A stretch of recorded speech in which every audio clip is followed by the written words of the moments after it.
Yeah,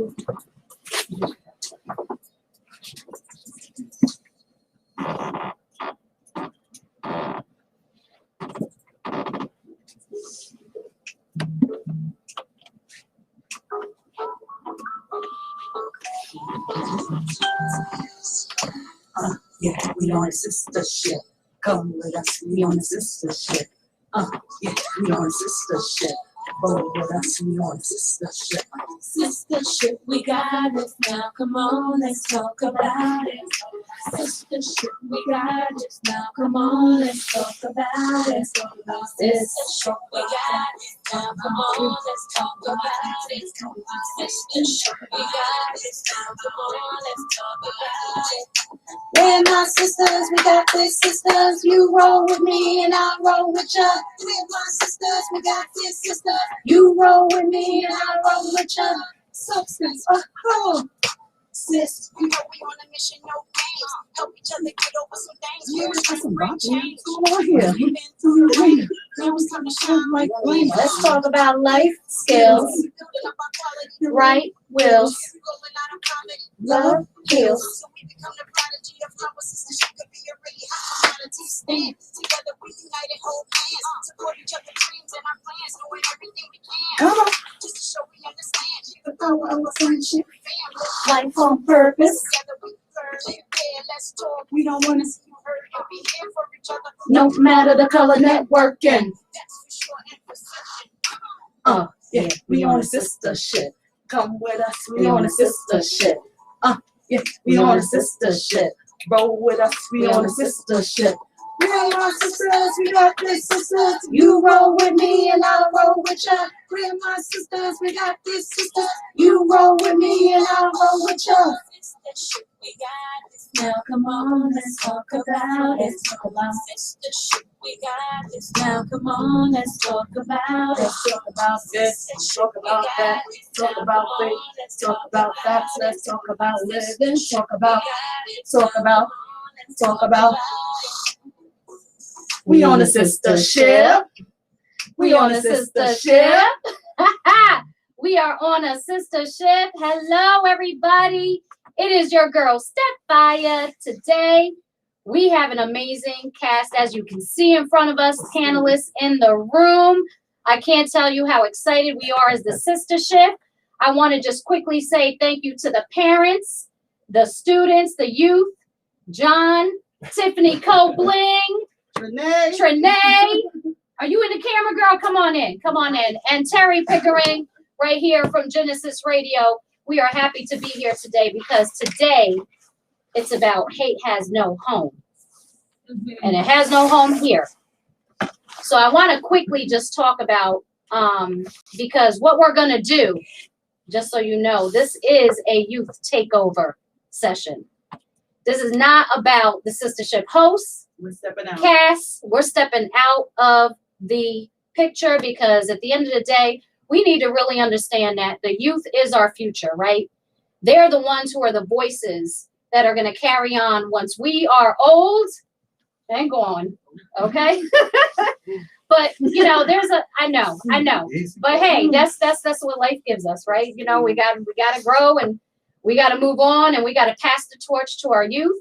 I'm very happy to have everyone here today because there's been a lot of discussion about diversity, equity, and inclusion, right? There's been a lot of focus on what's going on in our school systems. How are we managing through different things that are going on for our youth? And we don't really have a good understanding. A lot of us think we know, but we don't really know what's going on, right? So it really is time for us to allow the youth to take over and speak to their experience, speak to what is going on in the school systems, and also to help us understand what are some things that we can do collectively as the human race to progress forward. Because a lot of times we don't want to listen to our youth. Some people just don't want to because we feel that they don't know enough or they don't experience enough in life. And that is far from the picture that truly is represented in these school systems. They are going through many different obstacles and challenges, good, bad, or indifferent. We need to just understand, listen, and we need to, and that's what I'm saying, listen and hear, okay, what they're telling you, and let's progress forward, because there are things that we could be doing together to make sure that this is something that we move forward and we implement. We look at opportunities, we field these concerns, and we address them. And I just want to quickly just talk about DEI for a moment. And what's interesting is that people don't understand that this has been in place for a very long time. Granted, DEI has been more pronounced over the last decade, but let's talk about the 1960s, probably around, even before my time, by the way. All right? Before everyone's time. Well, I don't want to say everybody, but before some people's time around here. Okay, let's just say that. So, you know, it really started in the 1960s when we talk about diversity and when we talk about what transpired in the mid-60s as relates to the workplaces. Okay. You know, it was following an introduction to equal employment laws and affirmative action. The new laws prompted companies to start diversity training programs that would help employees adjust to working in a more integrated offices. Unfortunately, as we all know, anything that's implemented, you know, it just didn't progress forward as we anticipated. They had struggles with training programs, acceptance of these programs. And although some progress has made 60 years later, we're still challenged with this subject. You know, the misconception is those who are not affected by any inequities or disadvantages, no matter color, creed, religion, physical disability, or sexual orientation, see the need to be educated, informed, or feel the need they even want to create, or are blinded in wanting to create a more unified social and economic environment and stop the hate perpetuated in this country. This is a challenge that we're running into, and it's not just in adult society. It is happening within our school systems as well. With that said, I just want to quickly speak to each element because I attended a school board meeting. I'm in the Mount Pocono district. We don't have children, my husband and I, but we pay taxes. So we should be aware of what's going on, how our money is being spent, how the schools are operating. I have to say, from technology standpoint and development standpoint, we were very impressed, actually shocked. But I noticed that some parents were still challenged with the thought of DEI, not understanding what it meant, not understanding what the description or the definition was. So I just want to, and seem to not be able to find anything with Google or anything else to understand what the definition is of DEI. So I'm just going to break that down to three. Diversity, the practice or equality, and again, you can Google this and go to a dictionary. The practice or equality of including or involving people from a range of different social and ethnic backgrounds and of different genders, sexual orientation, etc. Notice I didn't say race. Equity, the process of ensuring that processes and programs are impartial, fair, and provide equal possible outcomes for every individual. And inclusion, the practice of ensuring that people feel a sense of belonging. Now, that's simply put. Now, how you implement that is another story. And how in tune people are to this and how willing people are to this is a different story. And that's what we're here to talk about. So with that said, I'm going to turn it over to John and Jessica, and there will be a round of introductions here. Again, I want to thank the parents that are here, Andrea, Trinae. I want to thank everyone I'm going to thank you guys in advance because I feel it's important. We do have parental permission, by the way, for the students that are here. Disclaimer, we have a disclaimer as well. Everyone's opinion, thoughts, whatever that comes out of anyone's mouth is the opinion of their own, facts or what have you. With that said, I'm going to have them take over now. I thank you again from the sistership. We thank you from the sistership from being on today. And we want you guys to go ahead and speak about your experiences, the challenges you're going through, as well as what ideas you have to progress forward so that we can truly be a human race. And one thing before they take over the mics, how did we get here? Yeah. So we got here because we were invited to a Stroudsburg High board member meeting. okay, where 6 board members you, John. decided to dismantle the committee. So this is how we got here, and we're gonna let you take it over. And that's all. That's With it that for us. said, thank you all again. I'm getting off the mic. And Joelle. I guess I'll go first. Yeah, go ahead. Okay. I guess age has some benefit, right? Yes. Stefania was trying to kind of provide kind of an outline of things to look at or to talk about. And one of the things she says on here, how did you come to the realization that change is needed? And I think back in my own history, my own life, whatever, I knew about the time I was 10 years old that I was gay. I also knew that somehow I didn't feel like I fit in. One of the things that I don't want to forget to say is that I'm glad that at least now y'all can stand up and say something, because when I was growing up, that wasn't even possible. I didn't think that it was possible. I didn't think that anybody would hear me at all.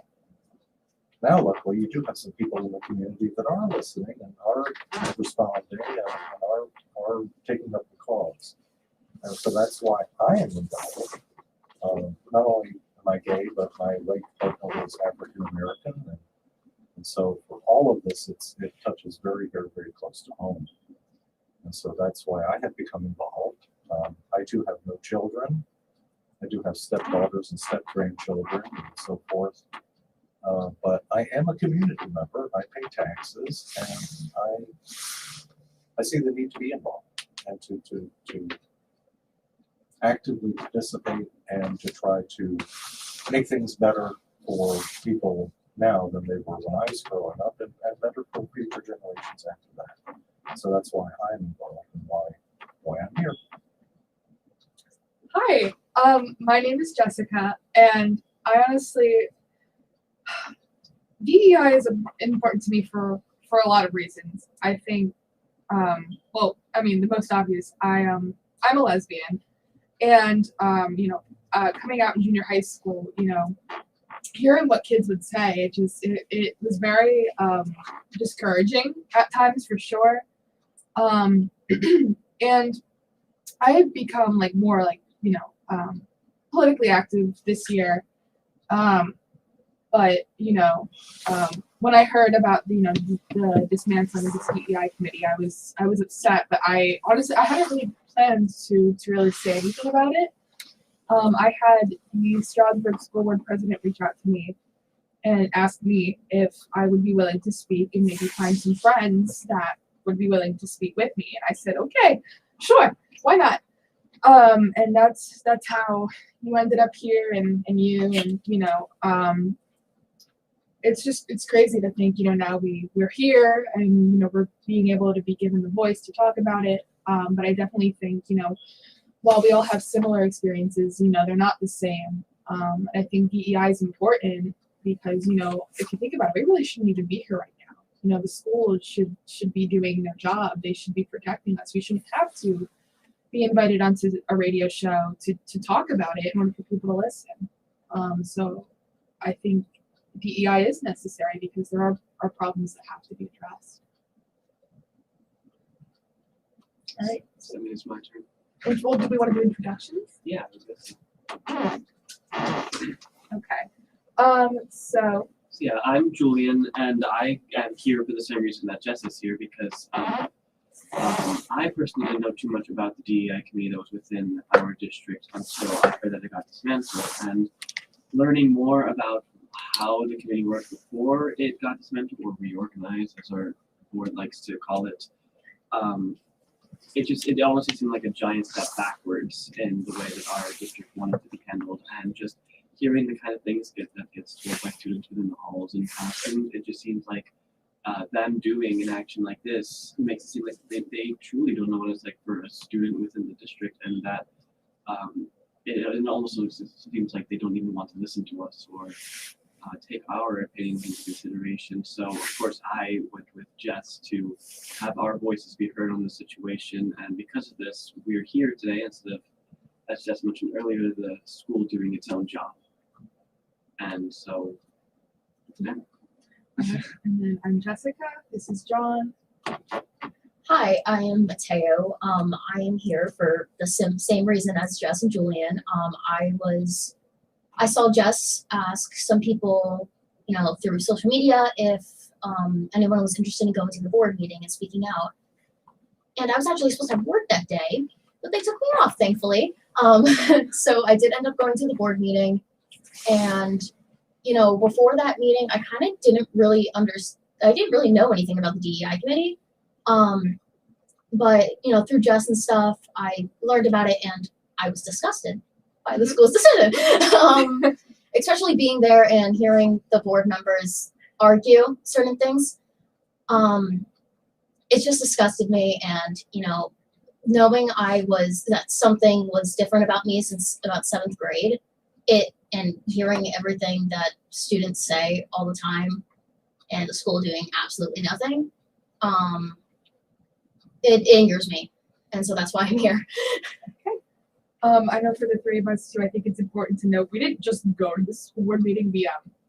We came up with speeches and we spoke, and we drew a bit of attention to ourselves. Oh yes, we did.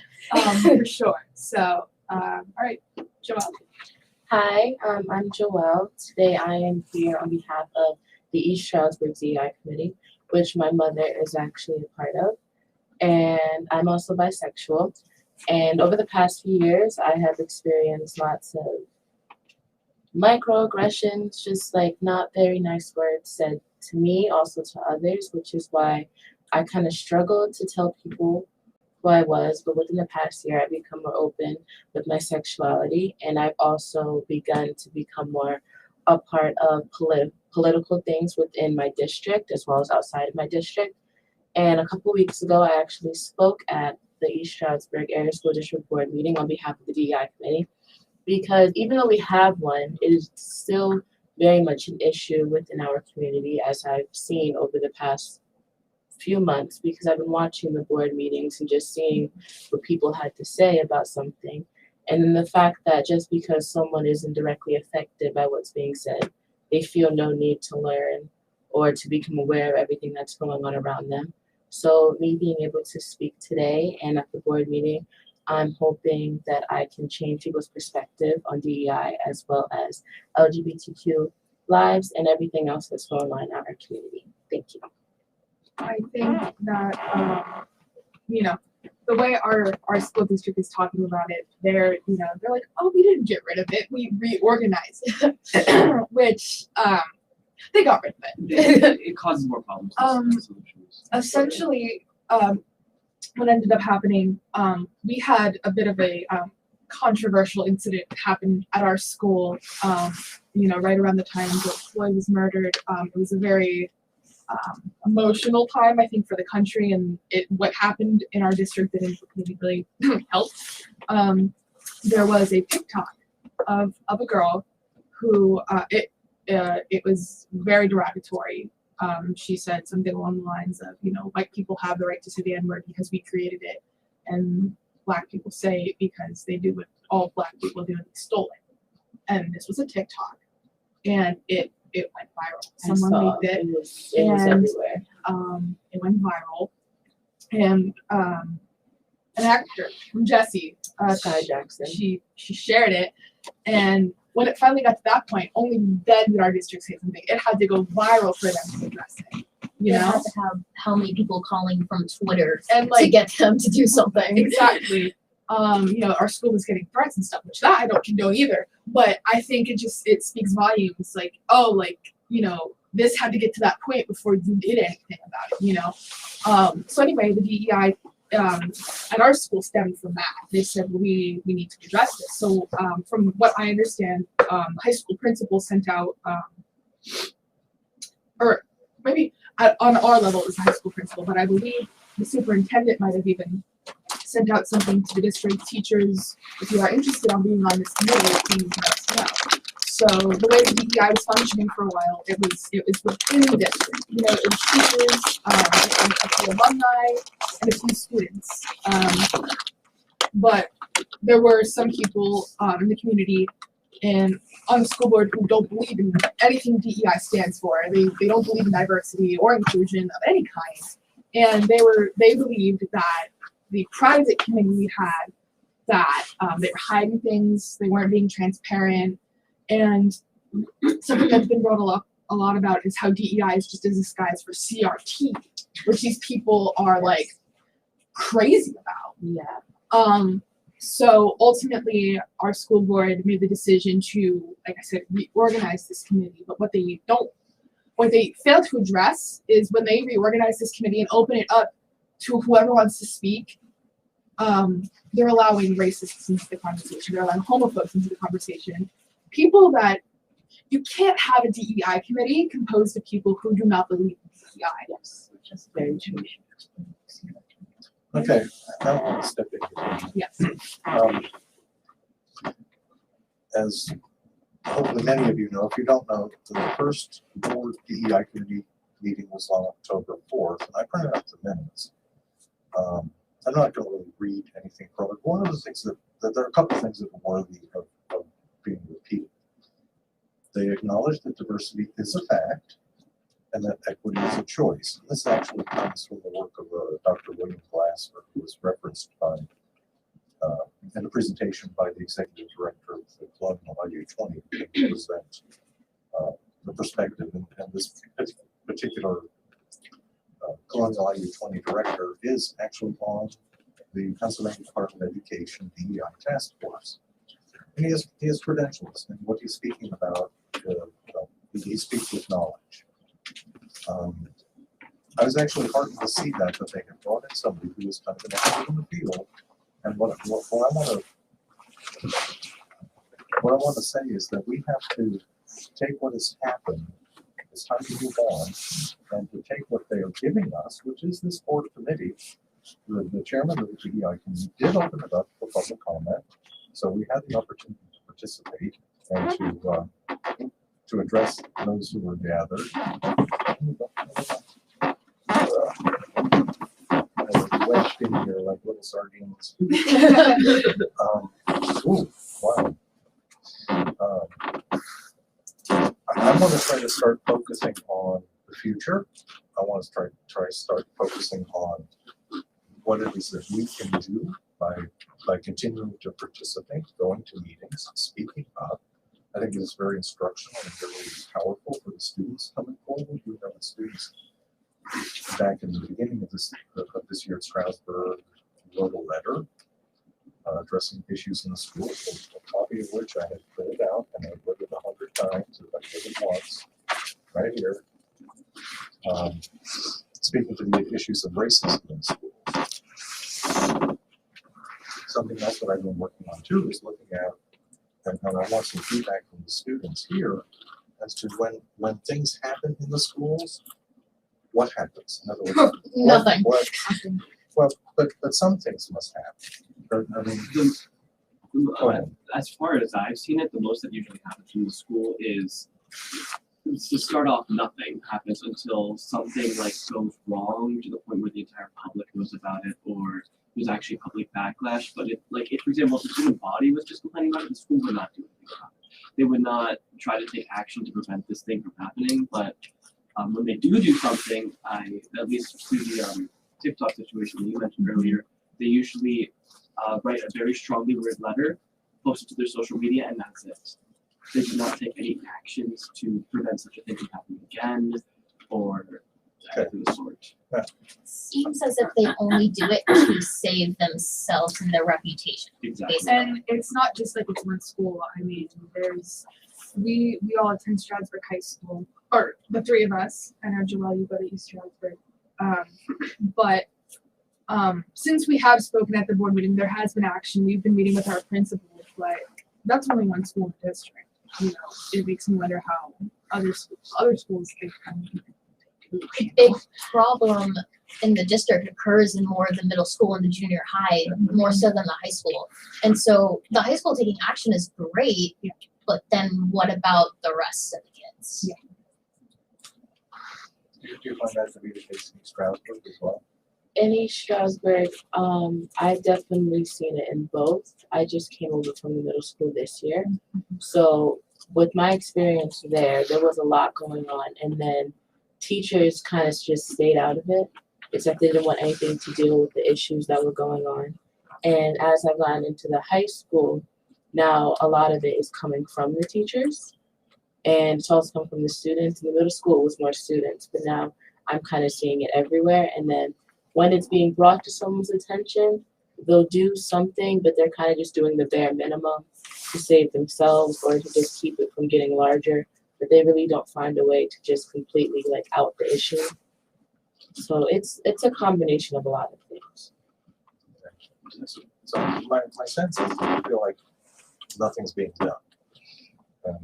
Probably as a consequence of that, there are a lot of things that happen that we never hear about because nobody reports it, nobody says anything about it because they figure one off or they really need to happen.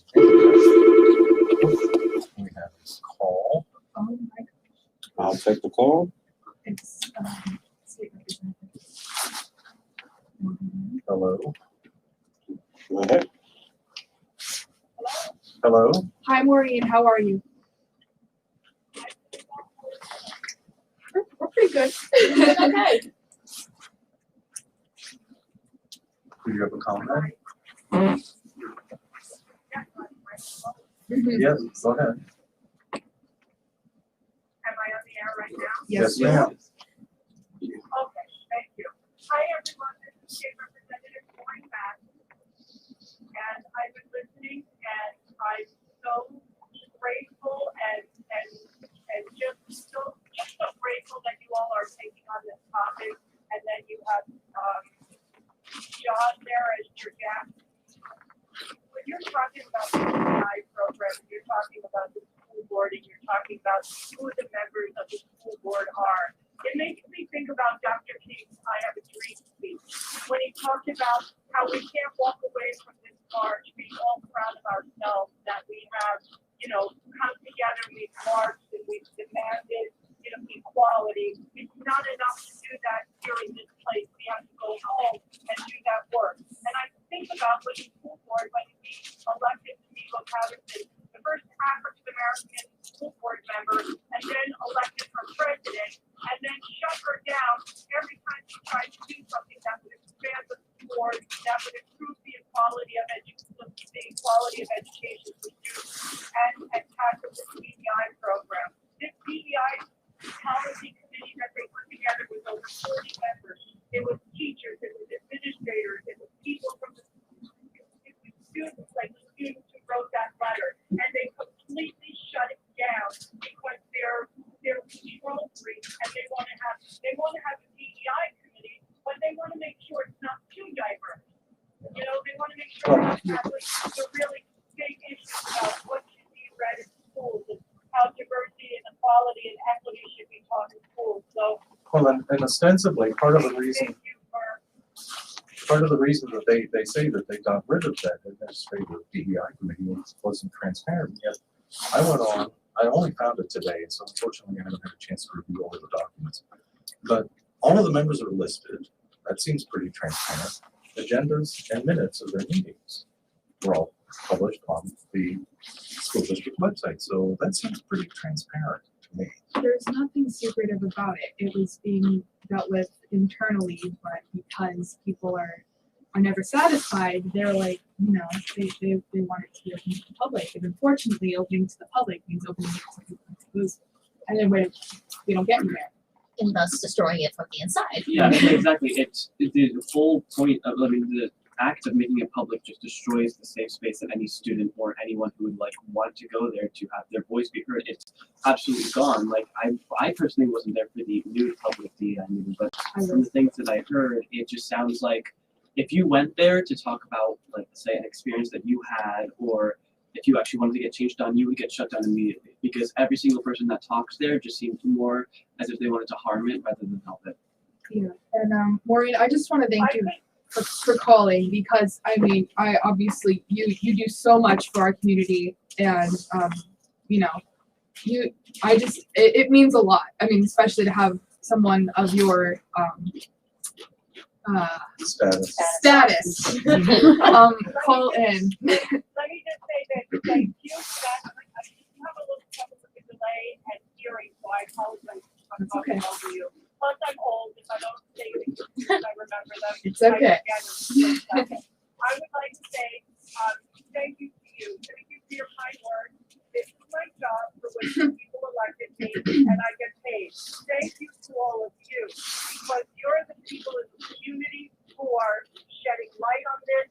John Geckhart doesn't have to go to every school board meeting. He does because he cares about education. So I applaud and I thank all of you for making sure that this topic is present and we don't ever forget. And I would just like to close by saying, Dr. Damari Bonilla, who is a member of the East Stroudsburg School Board, they did their DEI program exactly right, and they got the full board support, and she offered to give some input to Stroudsburg, and they turned her down. Are you kidding? About the Stroudsburg board shutting you up, nobody should feel bad about that, because I'm the person who represents such districts, and when I get up to talk about things they don't like, they shut me down too. They don't like us either. It's okay. We have to change that school board and just keep voting in the people to make that school board work and reflect the students who go there. And right now, the students are diverse, but the faculty is not. So there's a lot of work to be done,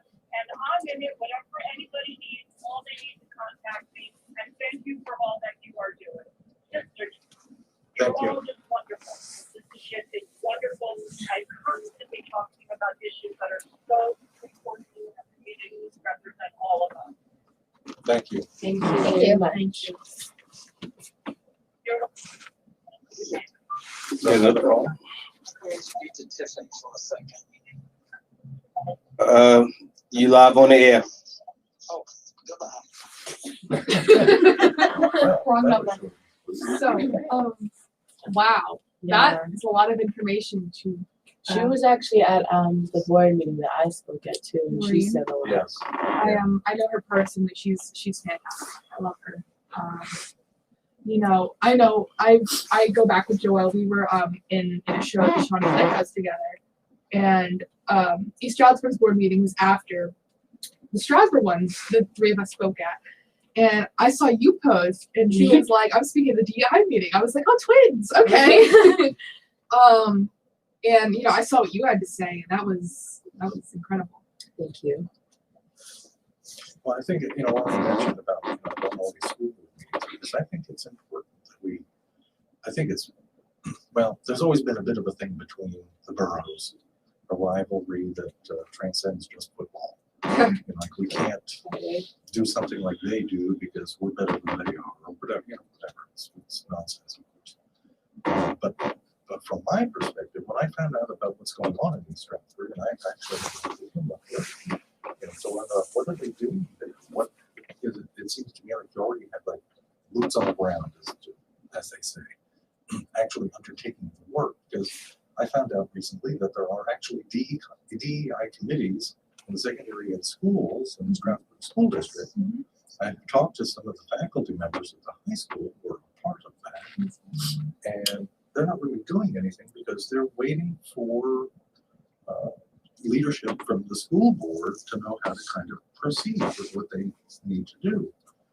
I now know that in East Stroudsburg, like I say, they're already working on it.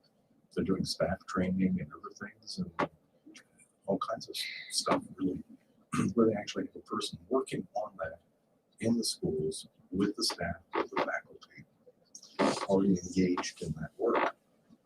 I've also been going to, and one thing that I do want to say is that at Stroudsburg, we look at it and say, well, things are a mess. Trust me, they are worse than other places. As I mentioned earlier, Grand Pleasant Valley, they had they're not interested in doing anything. They've had people stand up at the school board meeting saying that they moved to the West End from places like Stroudsburg and East Stroudsburg to be around people who look like them and think like them and look like them, specifically to get away from Diversity. dealing with that diversity. They're making their choice that equity is not something to be pursued. Inclusiveness is not something that they're interested in. We have to realize that there are people in our society that are that way. But I think that most people, I have to hope, most people are not of that mindset.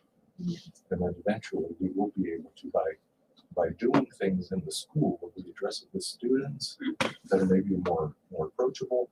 There are groups in our community, like Monmouth County United, and others that are working on this issue. I probably shouldn't be touting it, but look them up. They're having an event coming up soon. It's going to be very interesting. We try to bridge those gaps in our community. Yesterday, I went up to Dana's Ferry. Met with 3 of the school board people, candidates running for school who were there. Met with people involved in diversity there. There's a lot of things that are going on that are potentially good things. These are opportunities for us to continue making an impact in our community. And we can't, I want to caution against us saying, well, you know, they disbanded this, whatever. We still have a platform. We have the availability of continuing on and bringing about the kinds of changes in our schools that we want to see. So.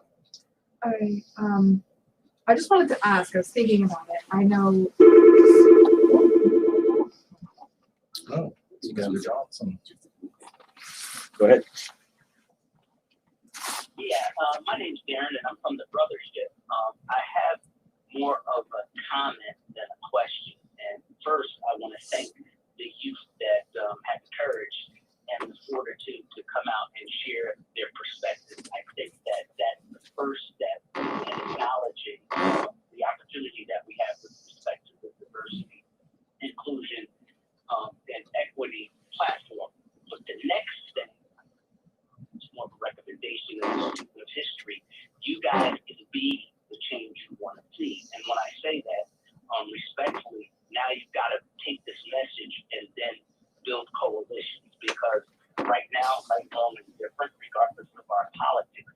There's a mass amount of misinformation that's being disseminated here. So what's tending to happen is people are coming to these meetings woefully misinformed with what even diversity is about. You know, my personal experience is that there's a diversity of not just ethnicity, but there's a diversity in thought.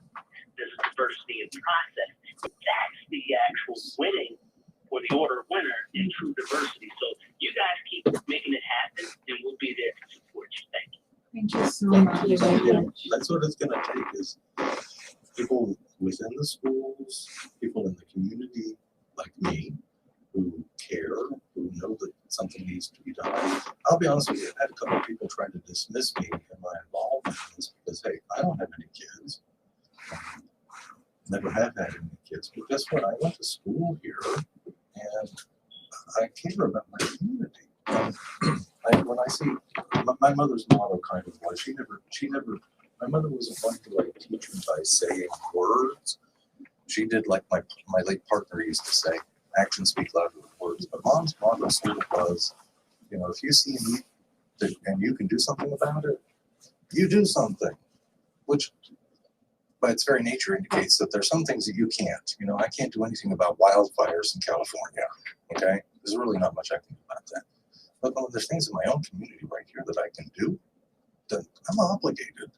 It's my responsibility as a member of the community. So whether or not I have children in the district or this or that or the other, I don't have all kinds of degrees, masters in education, ETD, whatever, all that kind of stuff. I think the criteria is different than that. So. Something I know, obviously John and I talked about, you know, why this is important to us, why we're here, but I'm just kind of curious to see if, you know, you guys maybe just what led you here, what, you know, maybe like personal experiences or just things, you know, that happened at school that maybe led you to agreeing to speak with me. If I personally have tried to gain every single thing that I hear throughout so far through the school year, I feel like we've been for a time. But just to sum up things briefly, I personally feel like almost every single day in some of the classes I go to, there's food drops of any kind, and I've never seen any teacher take action against student or even bring it up, like not even give discipline to the student, but rather just mention something like, hey, let's not say something within this classroom. No, usually the teacher just lets students lie that under their radar, and I feel like that is part of the issue in the sense of these students can just get away with anything regarding these kinds of things, and it just kind of adds on to, well, they feel like they can do that. Something I think too, sometimes teachers don't just let it fly under the radar. Sometimes teachers hold the same view. And they You know? can't say anything because they believe the same thing. It's absolutely crazy. I know there's one teacher. I mean, Strasbourg's interesting because you have teachers like, you know, one we all know and love, if she's listening, Mrs. Bott, who embrace all of their students, respect them, make sure they're safe. And then you have teachers. There's a teacher we had that retired last year who made derogatory comments about me. I wasn't even in her class. And we all have a friend named Venus who uses they, them pronouns. And Venus was a student in this teacher's class. And this teacher flat out said, I will not call you your name. It's not your legal name. I refuse, even though, you know, you're calling cisgender students their nicknames. And you're not questioning it. It just comes down, and we've talked with our principal about this, it comes down to basic respect. Right. Yeah. You don't even have to quote unquote agree, Yeah, and but that's your student. You respect them. being a teacher in a public school, you are in a public school. No matter what your views are, you have to respect the students for who they are, what they want to be, and if you like, You make sure they're safe. yeah, exactly. Like, I am a transgender student. And at the beginning of this year, I emailed 3 of my teachers telling them my name because those were the only 3 that I felt safe enough to tell. When it came to the point where I was changing my name on my ID and stuff like that, the guidance counselor emailed all my teachers letting them know, which I did not know was going to happen. But there were a lot of teachers where I really did not want them to know. For example, there was one teacher where I walked into her room the day after, and she always would be like, "Hi, good morning, like, how are you?" But she just kind of looked me up and down and went, "Good morning." We were just like, "Hello," which was like, "Oh, okay, got it." And then that also adds on to another thing of like, every single, at least starting in junior high, I've always been told which teachers you are safe to like talk to and which ones you're not, and that just kind of adds like I have to, like, I'm playing like almost like a minefield here of I have to watch what I say where, because if a specific teacher that I've been told is not so nice hears anything of the sort, it's just like what could happen then. And there's also like, especially during the junior high, there's that one teacher where I would always skip by whenever his hallway, especially if like I was someone violating dress code or something like that, because I knew that he was not this type of teacher where you could talk to about anything. Yeah, and I like the first day of school going in, I was examining all my teachers closely to figure out who was okay, like who I could be myself around. When you knew your class schedules, do you have input into what classes you take with what teachers? No. So the computer spits it out and you just go first period, second period. You can take certain electives. Teachers, You cannot teachers teach certain courses. Like Yeah, you you can choose cannot- a course, but not your teacher. You're not allowed to, yeah. If there's multiple teachers per course, you don't get a choice on who you And pick. it's kind So of you're kind of just stuck with it. crapshoot. Yeah. Yeah. I'm gonna jump in here just for 1 second. This is my mom. I'm Jessica's mom. I'm Andrea. And I want to say a few things. I'll be very brief. The first thing I need to say is I am so over the moon impressed, and that's the only word I can think of right now, over the moon impressed with all of the young individuals that are here sitting at the table. I think it's amazing that you are able to give your feelings a voice, and that school is supposed to be a safe haven. School was designed for kids to go to feel like they were being nurtured and taught and educated and respected. I don't understand. And that's the thing I keep saying. I don't understand. I don't understand how we got here. But I am beyond impressed with the kids that are sitting here. As adults, we should take a look at what we can do. If these kids can sit here and tell you what they're feeling and tell you what they're thinking and as to why can't we step back as adults and do the same thing and do right by our kids? Because they're the future. Oh, that's sweet. I just wanna- Period. I just want to throw the phone number out there. callers real quick. 888-304-4401. So for callers to call in, it's 888-304-4401. Thank you. One thing I don't exactly understand within the school system is how heavily they preach mental health. Oh Yeah, my God. And that- then they turn around and like Traumatize you. exactly. It's almost like they're creating patients. It's a for- cycle. You know, it's funny. We joke about it because the board meeting we all spoke at, there was a specific board member who said students are mentally ill. And there was just a line of us. We were like, what if we're right here?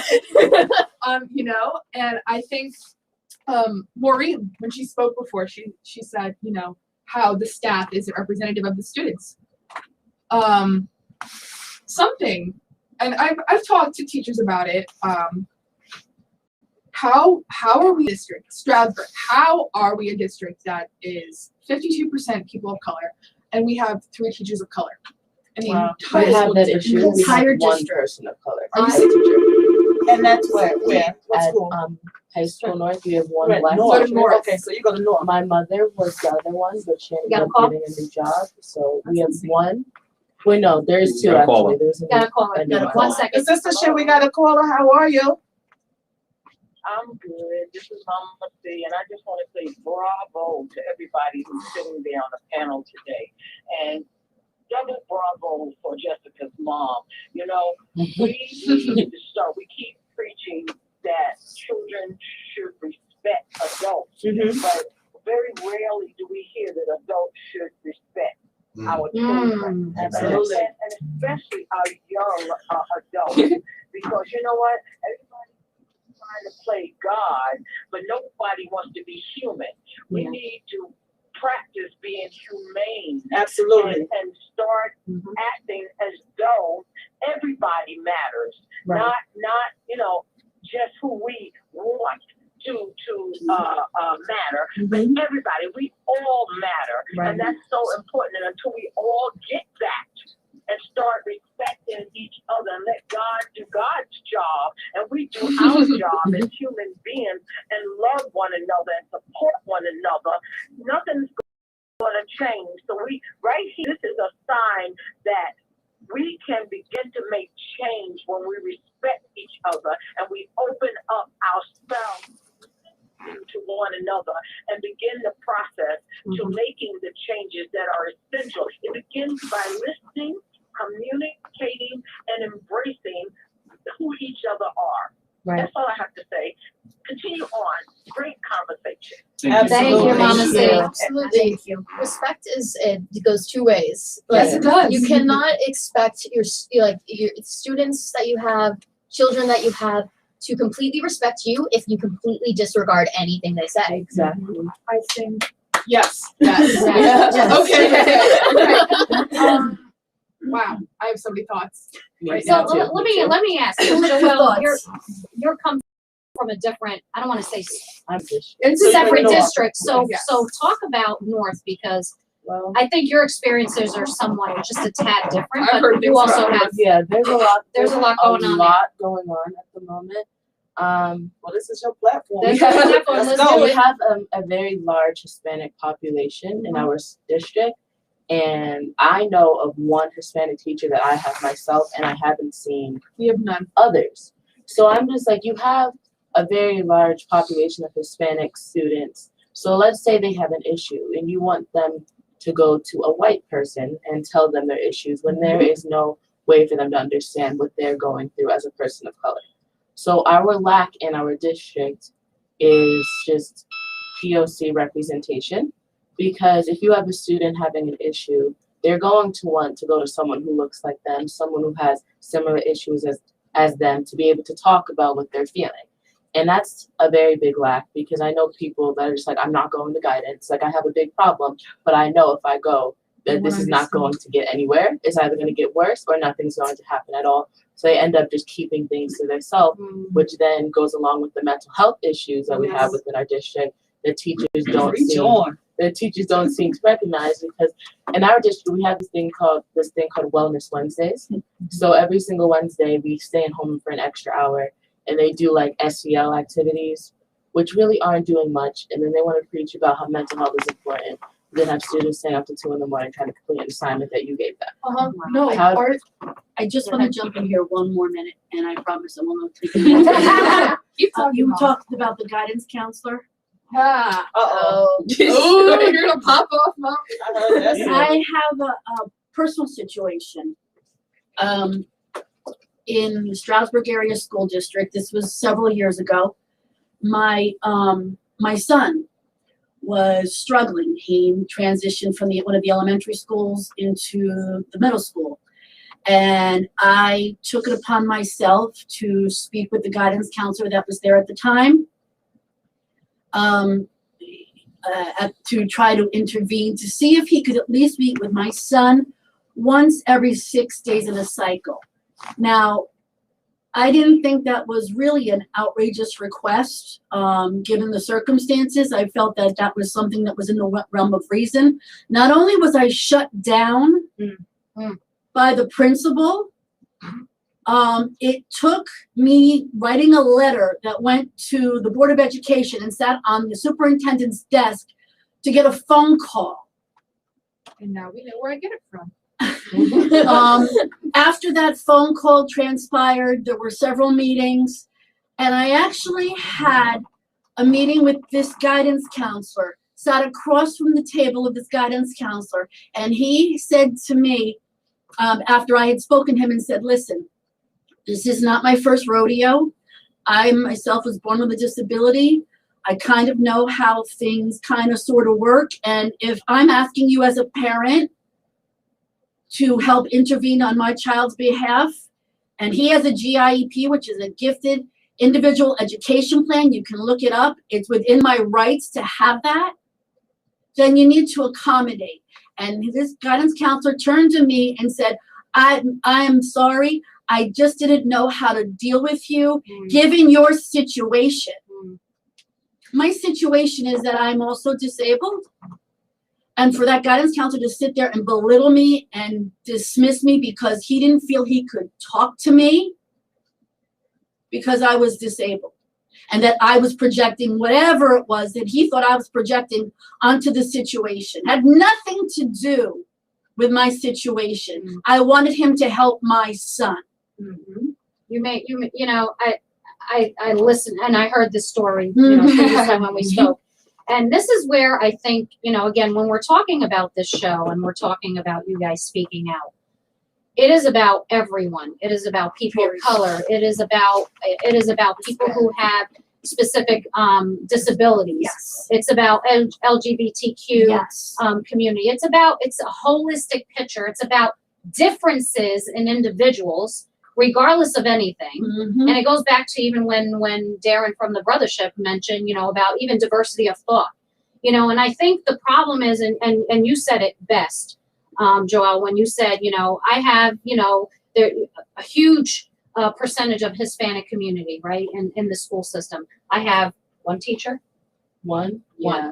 There might be more, but one that you're aware of. Yeah, one that I'm aware of. But when we have people who are and you can speak for yourselves, of course, but if you're not comfortable approaching someone who understands what you're going through, it's difficult to approach that person.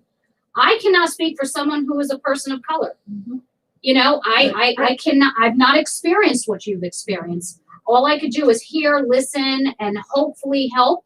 But at the end of the day, this is why diversity, equity, inclusion, and we look at it from not just the student body, but even those who are in charge, our board, our teachers, Absolutely. our elected officials. Like, this is a collective experience that needs to happen, and it's not happening. And to know that you're trying to reach all of your students, not just some of your students. The white ones. You know, So- some of the students. It has to be all of the students. What we also need to do is get involved, right? Right, Yes. you have to be involved. Because we had a board member, or I believe an assistant principal, at one point say, and this wasn't in the recent meeting, but a while ago, say, why are you fighting this fight?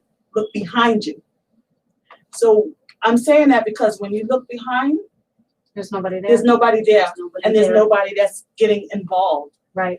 I wanted to crawl up underneath my seat at the meeting that you had, and I saw you speaking. Yeah. It was disheartening to watch the board members up I there. wanted to walk and I out. want to I'm say sorry. 6 I'm board sorry. members. Can I? Go ahead. A board member said that at Stroudsburg. Look behind you. This was a while ago. So Oh. no. This Oh, that's listen. okay. It wasn't at this board meeting, but it has happened before, right? You got to get more involved in your community and what you're doing and the voting to vote the people who are in power out. Yeah. Because what was disheartening is to watch one of those board members sit there and he was talking and I said, man, this man needs to retire. Okay? Oh. He needs to go, have him a martini or whatever. Yes. He has done his job. And needs And to he go. needs to go, okay? Because he was so belittling that I wanted to jump up and hit him. I'm not kidding. We are not violent people. I just want to be clear. We're I'm not violent. behind We're not violent. We're not violent, okay? But I'm sorry. In the manner in which he spoke up on that belittling and disrespectful. board was belittling and disrespectful. It was almost as he was telling the audience they couldn't read. Yes. I said, are you kidding me? Yes. It took everything, all my strength. Yeah. I said, where does this man come from? Because So I know out of control. it burns. It really burned us up. And John, you were there, and obviously the students here who were there. I was there at that. You know, I'll say You were this. there. I was there. I was there. You were there as well. I'll say this. This goes back to really understanding again. You know, when you are used to something, that's all you know, and you're not willing to change. Very true. That was part of my It's going to be what it's going to be. You need to want to change. You need And to accept the Exactly. change. You need to accept the change. Now, a lot of people feel it's forced change, right? So change is very, very hard for a lot of people. A lot of people. You know, all of us. Yeah. But at the same token, again, you have to look at the level of your student body and say, oh my God, how do we relate to our students? How do we relate to who's in this room? No one's really concerned about that at the moment. Like, you have teachers that you know you can go and talk to that actually care about how you're feeling. I'm sorry, can you go a little closer to the mic? That Speak up. want to be able to know how to best approach you or to help you through an issue. Then you have teachers that are just there to do their job and don't care about the students, how the students are feeling, or care to even learn how to approach them or like their way of learning. So you kind of just have to learn the difference between the two, who you can go to for something and who you just have to get through the class with and not really do anything about it. That's the disheartening thing. That's exactly the disheartening thing, because we talk about trauma to students, right? And Jessica, I think you were possibly bringing that up about trauma. I'm sorry, wasn't that one of the issues? Yes, it was. Yes, it was. Trauma team. Right, the trauma team. And I was sitting there and Go going, ahead, Jessica will tell you this. Go ahead, Jessica. No. I was just gonna say, if we're on the topic of mental health and ableism, Christian Hall. I have gotten to know his family very well. I organized a march for his family, but I think Christian Hall was not the only kid like Christian Hall, you know, and I think our school system, they're beyond failing people that struggle with mental health issues, that are physically disabled. It's crazy. His father spoke at the same board meeting as the three of us and John. And, you know, he said, you know, before he's heard, like, oh, well, you sound smart for a black guy, you know, and his son was Asian. His son was an Asian American adoptee. And apparently, you know, and, you know, there's these Asian American kids now, you know, we see with the way society is with coronavirus. They're being made fun of, you know, they're being told, oh, you can't see, you can't drive, you know, they're being called all kinds of derogatory names.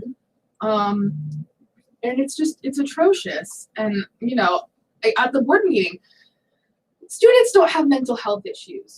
It's like, well, for starters, we're starting at 7 a.m. Right. Okay. You have to get up at about 5:45 a.m. You know, they do things like, Joella, what you were talking about, like Wednesdays. Our school, a deep breath moment. What the hell good is any of that if you're discriminating against us? It doesn't do anything. How are we supposed to learn in a, like, be mentally healthy and learn in an environment where We're not even accepted. Exactly. We're constantly like in the hallway. I'm scared to even like walk past certain students. You just know because you just hear them yelling out slurs every single day. You can't go a sentence without saying something. Absolutely. Like what? I don't get it because we had a situation on Friday, I think it was, and we have a transgender girl at our school, and people were going around Snapchat saying some awful things, and it just became screenshot share everywhere. And then someone finally spoke up about it and said something against it, and then more people were still not on their side. And we're trying this week to bring that to the attention of the school. Good. But I don't really think they're They're not going to do much about that. I think that mental, so this is exactly, I mean, to your point, Jessica, and what transpired, obviously. What the board of directors, school board of directors, superintendents, teachers, things of like, and even students, because bullying has been in place forever, right? Forever. It's just a different type of bullying these days. Trauma and mental health is required. Mental health help is required because there are traumatic experiences that students are going through, not just in their social environments in schools, even outside of their school environment, that they're picking up on. And it's creating a lot of, concerns, anxiousness, all type of things. And I say PTSD later down the road, possibly. Go ahead. Something I want to add on to Yeah. that is we talked about like how they did the breathing moments last year, and one main thing to look at is the only reason at least Stroudsburg started caring about mental health was because of coronavirus and lockdown. Anything before that, they had no word on it, and it adds on to the point we made earlier of the school, the Stroudsburg Area School District does not address things until they need to. Yes. And like honestly, it just kind of, and I want to make things very clear. It almost seems as if they were shoving these things down our throat as fast as they could, and it just So they can say, "Look at us, we're doing the right thing." right exactly when truly they weren't. They were like, and the mental health they were only focused on mental health that affected because of lockdown, which I will say is very important. But if you are only going to focus on this one thing, it's not going to solve much because there are students that have come before who have graduated, and students that are currently in this district who have had mental health issues. Partly could be due to the COVID lockdown, but it's for other reasons as well. But that was never addressed. If I may, while we were in the three of us, so we meet with our principal bi-weekly. When we were in the office the other day, there was a girl escorted into a fight. Found out that fight transpired because one girl said to the other, and forgive me, if you dress like a dyke, I'm going to beat you like you're one. And as a lesbian, I'm told all the time, well, you're not that kind of lesbian. Oh. You're different. You're toned down. Like you're not stereotypical. And sometimes I'm kind of like, but a phrase I hear people say is rainbow. Like you're not a rainbow one. Yeah. Like well, I'm very rainbow. I mean, very rainbow. But no, it goes to show. We're sitting in the office talking about how can we further equality for kids like us. And then a girl's being escorted in because something like that was said. Yeah. What the hell are we doing? Nothing. Is anybody listening to this? And this is, I urge people out there. Please call in. Please call. I'm so fired up. All right. I have something Y'all don't else want to some say. of these people calling. Go ahead. Yeah, no. Joelle, I want Joelle. You have a lot to say. I and do. really want you because I don't even know what topic because I see things every single day.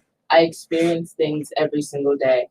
Just like the things that people are saying. So again, we have a large population of Hispanics. We also have a large LGBTQ population. we'll pick up. Yes. The sistership, thank you for calling. The sistership, hello. Hello. Hi, how are you? Hey, Jane. Jane, you want to turn your radio down, please? How are you? Good. How are you? Hello, can you hear me? Yes. Yes. She gotta turn up her phone down or whatever computer. Cagliardo. Hello, Nice to meet you. Hello.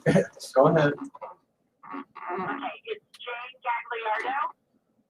I just wanted to say, I think it was Jessica who said, "What the hell are we doing here?" Listen, don't give up That's right. ever for this fight. Don't ever give up. I'm an old woman, and I'm telling you, I've been protesting since the 50s and 60s for women's rights, abortion rights, civil rights, you name it. And you in there, don't ever give up, because when you do that, you will completely demolish everything that you think you've not accomplished. You have. Look where you are right now. You are on the sistership show. You're getting speak, and this should not be the last time you should be on the show, or any show for that matter. You hear that? Bring us back. Use wisely. You cannot let other people tell you that what you are doing or who you are is not worth anything. Don't ever allow people to get in your head like that. The only way to fight this fight is to continue to bring awareness and light to what you believe in. I appreciate it. Thank you. Thank you. I want you to No, I appreciate it. Thank you so much. Thank you. So, Joelle, I know you had some things to say. So I just want to be very cognizant. There's people out there that are not going to be accepting of anything that's said in this room, and that's fine. Everybody has their own opinion. Respectfully, we are a total human race, regardless of what people view anyone as. Again, I go back to, we need to have our focus on the diverse nature of every single person, whether it be sexual orientation, creed, color, religion, physical abilities. I want to be very clear to the audience that's out there that may be addressing this in other forums. We are a human race. Whatever your political views are, whatever your religious views are, understand this. We are all still a human race, and we need to treat everyone as such. Stronger together. We are a strong, exactly. Divided, we fall. We are never going to progress forward in a society that is not accepting of everyone as a human individual on this earth. With that said, Joelle, I want you to speak to what you said. Okay. I'll talk about LGBTQ at North, or well, just in our district. There is a new student. I don't want to go too into it because I don't want to call her out or anything. But she's not the only one that has experienced what's going on at our school. But because she's new, I feel bad because you're coming into a new environment and you just have everyone just saying these things about you. Like, I was walking down the hallway with my friend and we were on our way to lunch, and a group of boys just yelled out to her, "Oh, look at that dude." Like, what is wrong with people? And then I don't understand, why are people so concerned about what someone else is doing? Like, just because someone wants to be with a girl, why does that concern you in any way? Why does this affect you in any way? Why do you feel the need to say something negative about that person? And it's just been continuous for as long as I can remember, which is why I struggle to even tell people about me. When I first came out, I just kept it to a small group of people because I hear what people have to say. I hear what people do, and I didn't really want to put myself through that. So I kind of kept that to myself, but I've become more open because I'm just like, I know who I am. And at this point, I don't really care what you think of me because that's not going to change me or myself.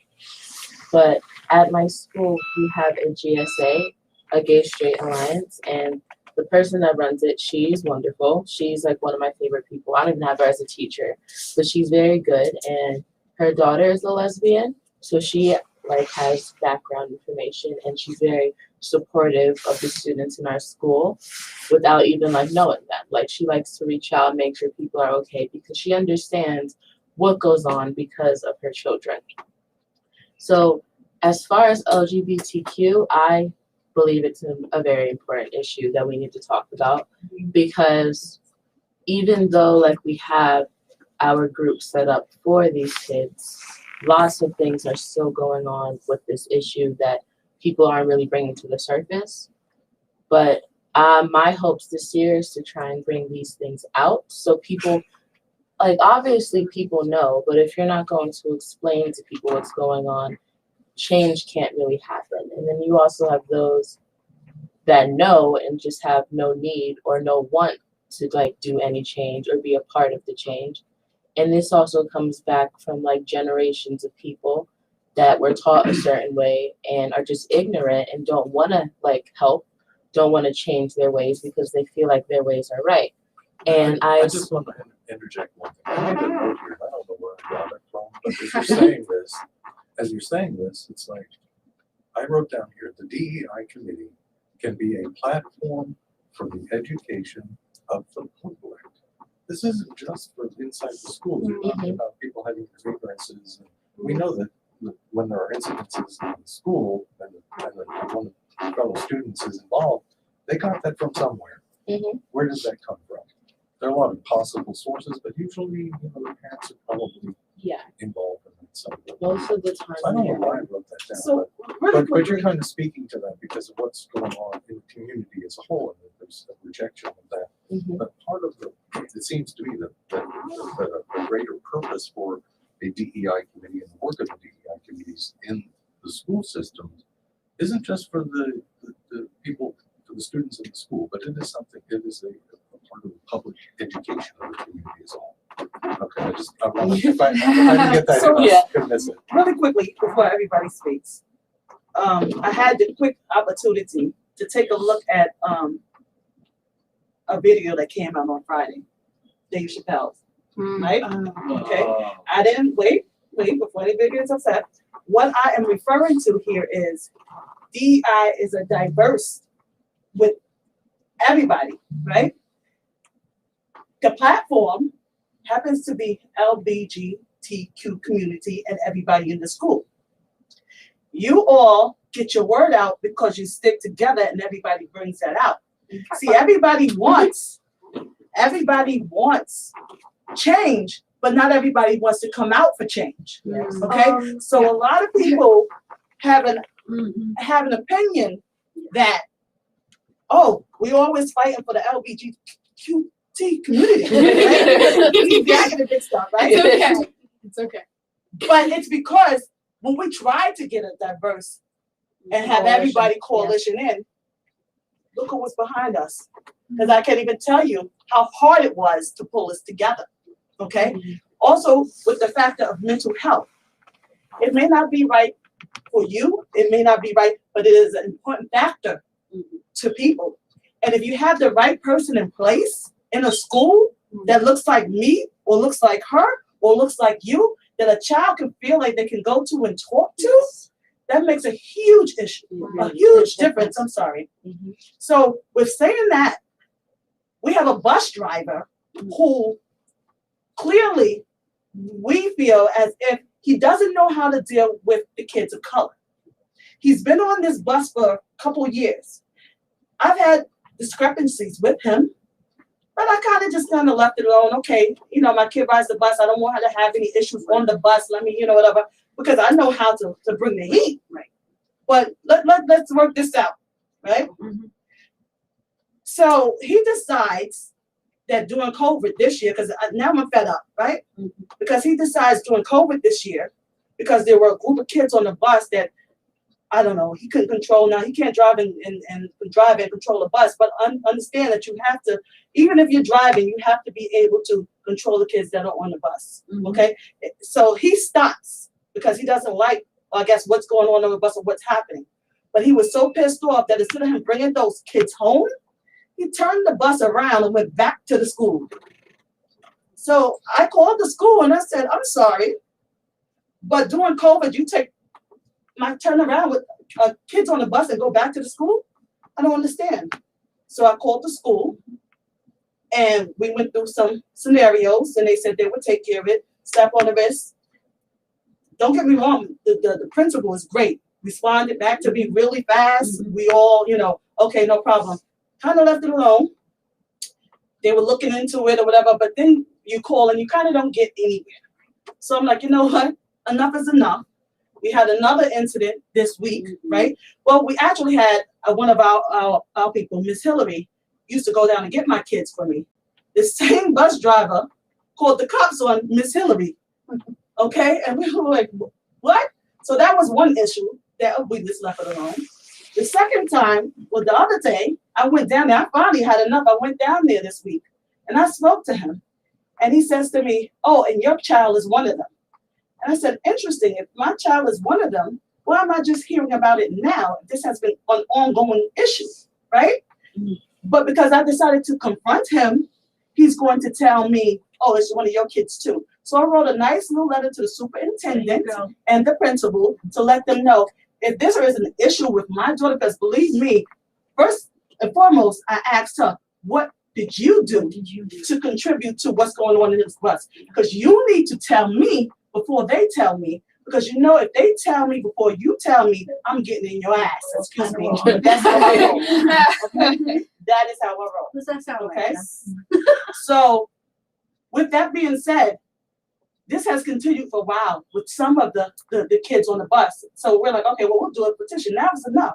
Somebody needs to look into this bus driver. So this is why we're talking about DEI. But again, why we're all sitting here is because we've asked several people to help us out here so that we can bring diversity, so that everybody can speak. Look who was behind me. It was a struggle to get everybody. So please do not say that nothing is being done when we're at a board meeting and I look behind me and there's nobody behind me. But trying. Right, exactly. Because you can't fight the fight by yourself. Full representation.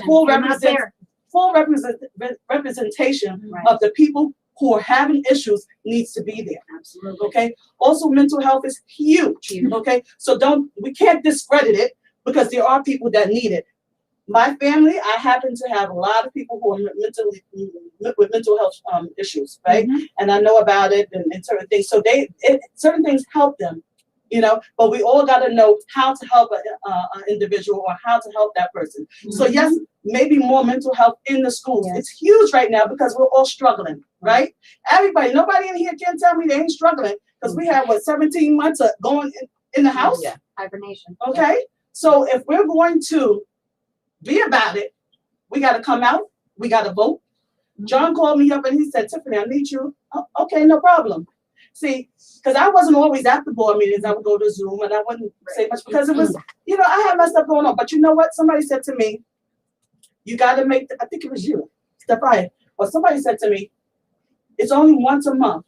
Right. If you're really concerned, you're going to make the time and issue to do it. Show up or be quiet. Exactly. Because if you're not going to show up, then you can't be concerned or you can't yell when something happens later. Because see, what we tend to do, okay, is we wait till it and then we want to fight.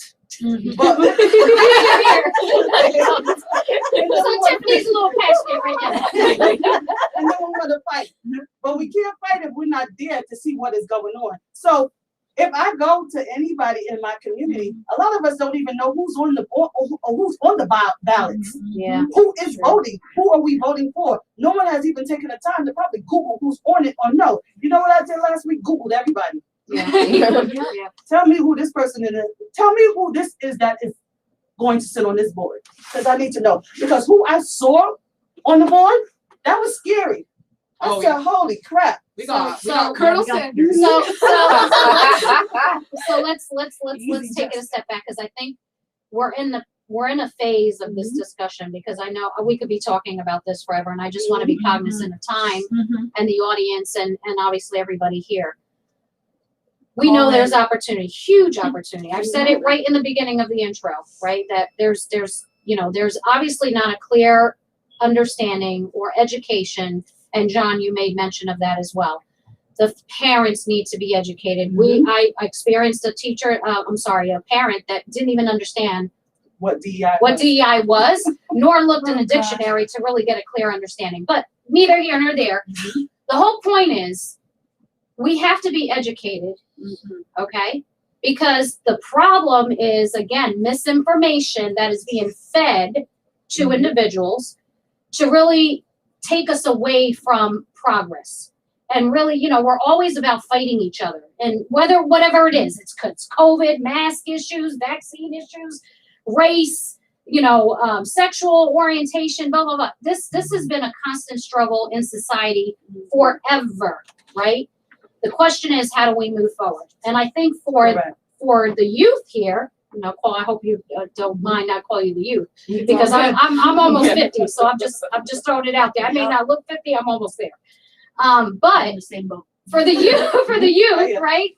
We want to make sure we understand, because again, it's about listening and hearing what needs to be done, and coming from the youth who represents the majority, right? What are some of the ideas or things? What can we do better? And I say we collectively, because it's not just about the sistership. It's really about everyone. Something that really, forgive my language, pissed me off.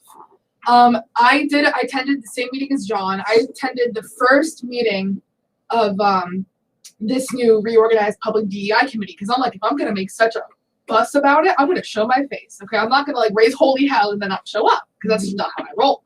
Number one opportunity. You know, right? And one of the board members goes, "Why don't we have a case study to find out about discrimination in our district?" A case study? We're right in front of you. What the hell is a case study? You know, it's just frustrating, because all of us spoke. We were all cut off because we only get 3 minutes. They get an hour and a half to ramble on about absolute nonsense, and we get 3 minutes to talk about discrimination we are facing in the Stroudsburg area school district. Yeah, they spent half an hour talking about masks at recess. They want to listen to us. Don't stare at us blankly like you're not aware that discrimination exists in our district. Pay attention. Ask us back. The only person that reached out to us was our principal. The morning after we all spoke at the board meeting, we were all called out. We all thought we were done. We were going to get suspended. He's the only one that reached out. Not a single board member. And they want to claim we're diverse, we're doing this. First of all, almost all of you are white, except for the president that nobody listens to. They dismiss her because apparently she created racism in the district. There's one that thinks that everything is fine. Okay? You know? Case study. Where's the case study? And I think another thing that There's a lot of passion here. I get it. There's a lot of passion here. So I want to make sure that everyone is heard. But yes, go ahead. I think another thing that happens. No. You're absolutely. Fine. This should show exactly how important it is to everybody. Is that, especially the school board, they don't know, like, if they're not going to listen to the students and what they have to say, they don't go to our school. They just go to the board meeting every first and third Wednesday of the month, discuss some things that they think are a concern, and then they go home and they do their own things. But they don't understand. They don't go to our school. They don't go to Joelle's school. They're not in our shoes. They don't hear the things that we hear. They don't see the things which we see. And like Jess said, if we go up to them and have 3 minutes to talk, and then they listen, and the most response we get is "thank you for talking," and then they move on with it as if we didn't say anything. It's just like it makes you feel powerless. And I mean, honestly, I honestly thank our principal for reaching out to us and just like trying to get something done, but like nothing's getting done. We went to the next meeting, which was next week on Wednesday, and they didn't have public. But we sat there anyway and listened to them talk about the rifle team. We sat there, we showed our faces, because it's about showing up all the time, not just when it's convenient. Yes, very true. But it's like, and I didn't expect to go to this meeting and then to have like the DEI committee to be addressed, but it's just like, how long will it take? How long will it take for us to keep going and keep mentioning things until they're like, okay, maybe we should solve this? How many people need to file a complaint before they do something about it? They need to open up their minds to more people than just the straight white man in the district. Yes, very true. They need more representation. Absolutely. Across all the boards. I used to go to a school, an elementary school, and there was maybe 2 families of color. And so when I moved to Stroudsburg, it was kind of a culture shock, like the amount of diversity. But like I said this in my speech in the original board meeting, it was shown to me very, very quickly that our district does not want to represent the diversity in our school and does not care to show those students respect. So I think, you guys, and I'll succinctly say it, I think the biggest opportunity, oh, we got a call. Hey, Miss This might be our last West. call. Okay, please. 1 second. Wait 1 second. Cool. Okay. Hello, caller, this is the sistership. Hi, Miss West. Hi. Hi, this is Sherry West. I'm calling from Stratford High School. Hello. Hi. Welcome. We love her. Yes. Hi, I just wanted to make sure that everybody who lives in the Stratford area school district has a really clear picture of who to vote for. Because I heard you say a while Nice. ago you weren't sure who the candidates were, what they stood for. But there are 4 Unite Our District candidates. 2 of them already serve on the school board. That's Alex Reinke and Jake Jacobson. And then there is Erin DeRosa and Kathleen Kilker. And they I want to correct you for just a second. going somewhere with DEI in our district. Yeah, Jake Jacobson is not currently on school. Just to be clear. You there? Did she hear you? Hello? Did we lose her? Did we lose her? No, she should be there. Are you there? I'm there, yes. Okay. I just wondered if you would like to do the video things or do you have those? And I just wanted to make, in the interest of being correct, Jake Jacobson is not currently a member of the school board. Alex Frankie is the only person. I think that. Okay, that's fine. No, it's, Somebody's phone is on the table. Somebody's phone? Is their phone on the table? we'll probably have to disconnect.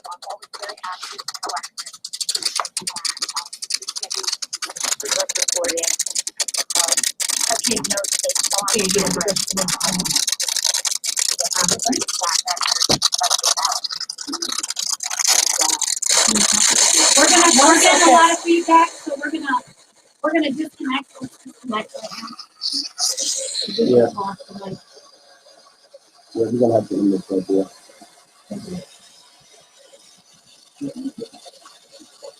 So apparently you might have lost connection, so we're gonna just put it down. Yeah, That was it? yeah, that's it. No. We had to end it because of the connection. So it won't be a one and done. Of course, there's more. We'll We're have gonna have to have a That's follow-up it. more. but- Just, can you talk to Mrs. West and tell her that we Yeah, couldn't hear her? yeah. tell her there was something happened and we just got shut down. Contact her. Is the video off? Yeah, I can. So is that it? I didn't want to